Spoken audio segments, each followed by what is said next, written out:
Piva içtim. Өзүнөн айтып атпай пиво içtim депчи. Жана ичпедим деп атат. Сөздөрдөн кайра адашып атат. Бирок негедир ушу соттун төрайымы дагы сотто жылдырып таштады.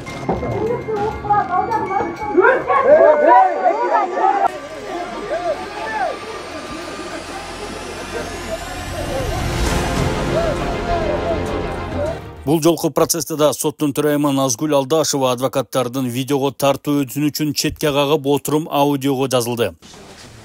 Судебное заседание продолжается. Сот залы жол кырсыгынан каза болгон жигиттердин туугандары жана жакындарына жык толду. Кененирээк маалымат алуу үчүн мурдакы чыгарылышка баш баксаңар болот. Ал эми жаңы көрөрмандарыбызга бул чуулгандуу иштин маңызын кыскача баяндай кетели. 2024 жылдын 8 июлунда Чүй облусунун Таш Мойнок жана 5 күнгөй айылдарынын ортосунда Kia K5 жана Toyota Prius үлгүсүндөгү автоунаалар бетме-бет кагылышкан. Бишкектен Чуңгурчакты көздөй бараткан Kia K5 үлгүсүндөгү автоунаада айдоочудан тышкары 5 жүргүнчү болгон. Кырсыктан 2 жигит каза болуп, 4-өө жабыркаган. Ал эми экинчи унаадагы айдоочу менен жүргүнчү дагы ар кандай жаракаттар менен ооруканага жеткирилген. 3 тергөөчү алмашып, 9 ай тергелген кылмыш ишинде Kia K5-теги 4 жүргүнчү жабырлануучудан күбө катары өтүп калышкан. Болгон окуя боюнча айтып бериңиз. Болгон окуя боюнча биз 5-өбүз болчу шаардан такси чакырдык. Яндекстен. Качан болду эле? 8-июлда. Эртеме таңгама такси чакырдык. Отуруп кет. Баш тааныш жолго кетип баратканбыз. Биякта токмок тиккен. Жамгыр жаап аткан. Муска оёл деп айка муска палде телефон алып муска оёл кетип баратабыз. Жамгыр жаап аткан. Мен уктап алайынчы деп айдардын ийине койгон башымды. Сен жолдо карасам астында ак машина келет аткан. Уктабан башымды койдум. Аны биз көбүз ойлоп, полиция кырып калды. Бул келе соо деп. Башымды көтөрүп карасам, машина астында туруп калыптыр. Үстүбүздөгү жылдын 9 апрелиндеги экинчи соттук отурумунда Toyota Prius унаасынын ээси делген Айгүл аттуу айым күбө катары катышты. Күбөсүздүн эсандыгыңыз такталат. Фамилия, имя, отчество полностью. Доктурбек кызы Айгүл. Туулган жылыңыз, айыл, күн 22/07/1992.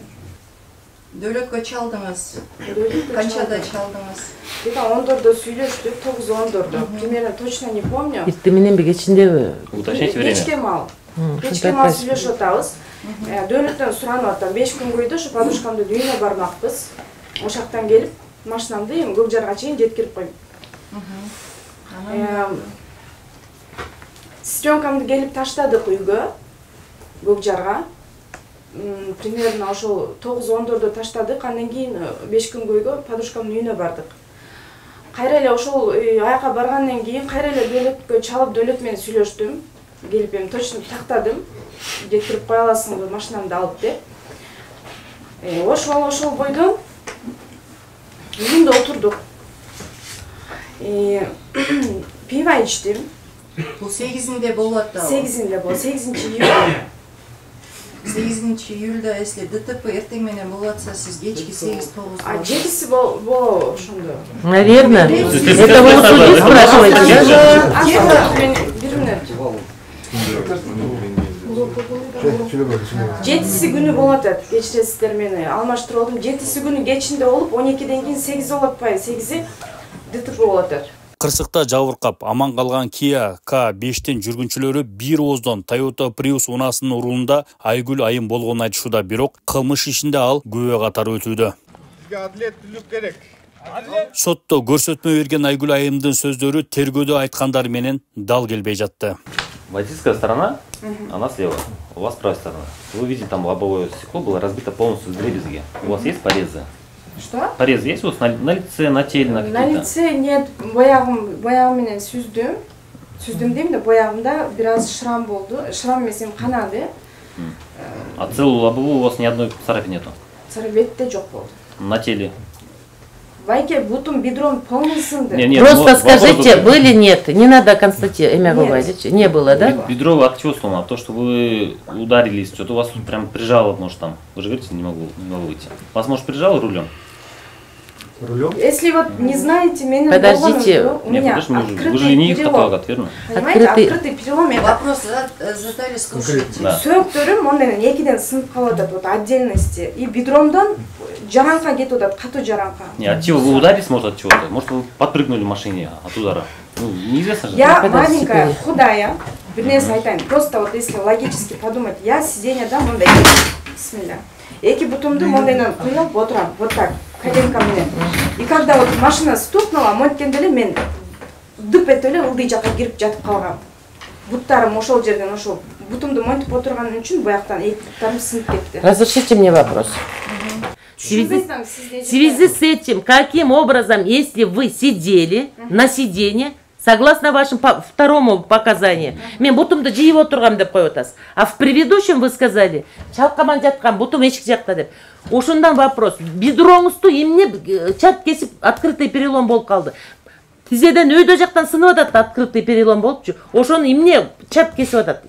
Кайсы машинанын астындагы жанагы эмесеби? Причина айтпайсыз болчу, из-за чего, да? Мен түшүнбөйм сизде Причина перелома от чего? Я не понимаю. Нет, подожди, давайте теперь я пойму. Это, девушка, вы уже запутались, я прошу прощения, Я не конечно. запуталась, я не понимаю.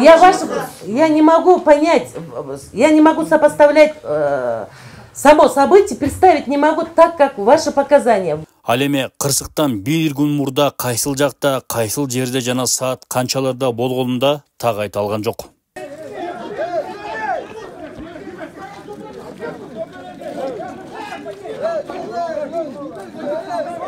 Бул кылмыш ишинде суроо жараткан жагдайлар арбыл. Маселен тез жардам кызматынын дарыгерлери, ошондой эле жабыркагандарды кабыл алган оорукананын дарыгерлери, милиция кызматкерлерине Toyota Prius'тун айдоочусу жана жүргүнчүсү мас абалында болгонун айтышкан. Бирок тергөөчү эмнегедир экспертизаны 11 күндөн кийин гана дайындаган. Иште күбө катары Чүй ооруканасынын жана тез жардамдын кызматынын дарыгерлери чакырылган эмес.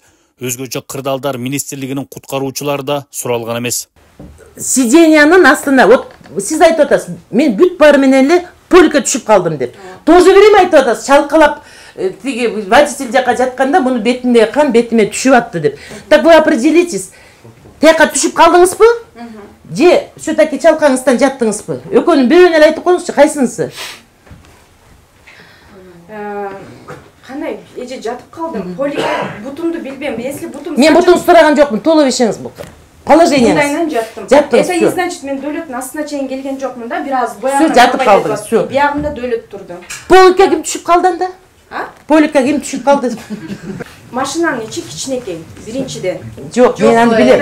Поликке жаттыңыз? Поликке жаткандан мен кандай түшүндүрөм, түшүнбөй атам. Бияк деген водительдин полиги болуп атат. Ортодо эмне болуп атат? Жана мындай ручник жана коробка передач ошолор болуп атат. Биякта полик. Мен бутум менен мондайнан түшүп калып туруп, биякты көздөй жаттым. Ошол ручниктердин үстүнө монтуп жаттым. Биягымда дөөлөт отурду. Дөөлөттү көрүп аттым, бетинен баары кан агып. Ну так, анын каны мага бетим акты деп азыңыз өзүңүз көргөзмө берип атасыз. Это я не придумываю. Акты десе ал не значит, что полный башыма келип, монун үстүнөн аккан жок. Айчоңуз, сен ойлоп атасың, могу жерде отурган баары эле келеси болор депчи. Соттук процесстин соңунда эки тараптын ортосунда жаңжал чыкты. Маркум жигиттердин жакындары, милиция кызматкерлери тарабынан кырсык болгон жерде Toyota Prius салонундагы болжол менен баңгиза салынган пакет табылып, бирок кылмыш ишине материалдык далил катары тергөөчү аны киргизбей койгонун айтышууда. Наркотикалык заттар бар болчу, негизичи аларды өткөрүп бериптир. Ал деген токтомдо жок болуп атат да, бул эмнеге каралбай атат бул нерсечи? 4 бала заявление жазып тур. 4-өөнүкүн тең ошо жокко чыгарып туруп, 2-өөнүкүн эле эметип койду. Бул иште эми наркотикалык заттар табылганда, ал өткөн. Негизичи камера храненияга өткөн. Ал нерселер жок болуп атат сотто. Эмнеге жок болуп атат? Иш кыскарылып кеткен мактанчы. Жабырлануучу тараптын жактоочулардын айтымында бул отурум ачык мыйзам бузуулар менен өтүп жатат. Судья Назгүл Алдашева тарабынан эч нерсе эске алынган эмес. Бул сот процедурасы бузулган экен биякта күбө катары өткөн Тургай Айгүл көрсөтмө адашкан тууралуу айыпкердин адвокаты көрсөтүп берди, токтомдун өзүнүн көрсөтмөсүн, берген көрсөтмөлөрүн Сот залынан эле. Сот залынан эле колуна арматты. Өзүңөр көрдүңөр ошону окуп, ошонун негизинде берип атты көрсөтмөчү. Күбө деген өзү көргөн, уккан окатын өзү айтып бериш керек, өз сөзү менен. жалпак тилдөө кандай тилдөө түшүнүк бериш керек. Ошонун негизинде бул иш алып барылат да. Кырсыктан көз жумган жаш жигиттердин жакындары, ата-энелери каза болгон жигиттердин жакындары, Kia K5 үлгүсүндөгү автоунаанын айдоочусу жана жүргүнчүлөрү соттун адилеттүү чечимин жана күнөөлүүлөр татыктуу жазасын алышат деп ишеним артышат. Бүгүн соттун заседаниясында конкретно эле чечим болду. Чечим болгон жок, жана жерден кыз көп нерсени мойнуна алып койду. Сөздөрүнөн кайра адашып атат. Бирок негедир ушу соттун төрайымы дагы сотту жылдырып таштады. Биз мисалы үчүн Бишкекте тургун эмеспиз. Биз Таласта турабыз. Биз дозубузду берге күйүп келип отурабыз. Ошо биздин дозубузду маркум кылган адам өзүнүн жазасын тартсын, бул башка эчтеке керек жок бизге. Ошону эле каалайбыз болду. Мындай окуя болгон жерде биз жок элек, бирок мындай өзүнүн айткан сөздөрү совпадет этпей жатат. Анын айткандачы, ал айтып атат бизди сүздү депчи. Бирок сүзүш боюнча мындай айтканда карай турган болсоңуз, ылдамдык менен келген адам көбүрөөк мындай айтканда ылдамдык менен келген адам көбүрөөк жаракат албайт. Акыйкаттачы мындай айтканда акылга салып карай турган болсокчу, ал жерде болсо алар айтып атат биз чыкканда бизди сүздү. Бизден өлүм болуп атпайбы? Алар кечирим сурап да келген жок, эч нерсе эмес. Мына изат дозусунун өткөнүнө 1 жылдын тегеректери болуп атат. Мына эми иш эми билинип атат. Тага чейин билинген жок. Мыйзам иштейби, мойнунан тартсын. Ооба. Бизде Кыргызстанда мыйзам иштейби деги, мыйзам иштесе карасында мо адилеттүү чечим болсун маяктачы. Адам өлүп атат маякта. 2 адам өлүп атат. Бүт баардык нерсе факт менен болуп атат. Баардык факталар бар, анан эмне? Өзү деле айтып атпай, пиво ичтим депчи. Жана ичпедим деп атат. 9 айдан бери иштеле болсо сөзүнөн жаңылып атат да маяктачы. Кыз өзү кайра показаниясында кайра жаңылып маякта барыбыз эле көрдүк маяктачы. Адвокатынан сурап атат, кантип көпүрөк кандай маселе кылайын депчи. Ошол калыс маселелер болуп атат. Сот маякта процессуалдык укук бузуулар менен өттү негизиненчи. Анан могул тигилердин адвокаты подсказ берип атат эмичи. Өзү жоопко тиги обвиняемый тиги тарап жооп бербей өзү жооп берип атат да маяктан. Адвокаты жооп берип атат да, мындай болбойт. Свидетельге жардам берип атат. Свидетельге жардам берип, свидетель өзү жанакында эме за рулем ошол болчу негизи кызчы. Биякта баары эле ясно болуп атпайбы эми. Тапчкасы эменин алдында турат.